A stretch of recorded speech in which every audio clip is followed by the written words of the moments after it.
test of the NOAA Weather Radio All Hazards Warning Device for station KIH28 in Philadelphia, Pennsylvania. During potentially dangerous weather situations, specially built receivers are automatically activated to warn of impending hazard. Tests of the signal are normally conducted by the National Weather Service in Mount Holly, New Jersey every Wednesday between 11 a.m. and noon. If there is a threat of severe weather during the normal test time, the test will be postponed to the next good weather day. Reception of this broadcast, and especially the warning alarm tone, will vary at any given location.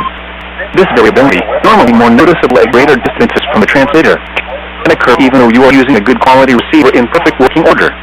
The warning alarm tone will be activated for hazardous weather watches and warnings for the following counties and marine areas near the city of Philadelphia, in Pennsylvania, Berks, Bucks, Chester, Delaware, Montgomery, and Philadelphia. In New Jersey, Burlington, Camden, Cumberland, Gloucester, Hunterdon, Mercer, Monmouth, and Salem. In Delaware, Kent and Newcastle, including Upper Delaware Bay.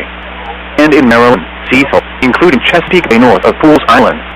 This concludes the weekly test of NOAA Weather Radio All Hazards, station KIH28 in Philadelphia, Pennsylvania.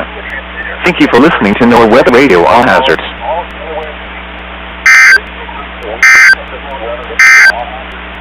Here is the official National Weather Service forecast for Chesapeake Bay north of Pools Island, issued at 10:10 a.m., Wednesday, November 15th. West of today, south winds 5 to 10 knots. Waves around 2 feet or less. Tonight, southwest winds 5 to 10 knots. Waves around 2 feet or less. Thursday, southwest winds around 5 knots. Waves around 2 feet. This concludes the weekly test of NOAA Weather Radio All Hazards, station WXJ94 in Lewis, Delaware. It was part of NOAA Weather Radio All Hazards.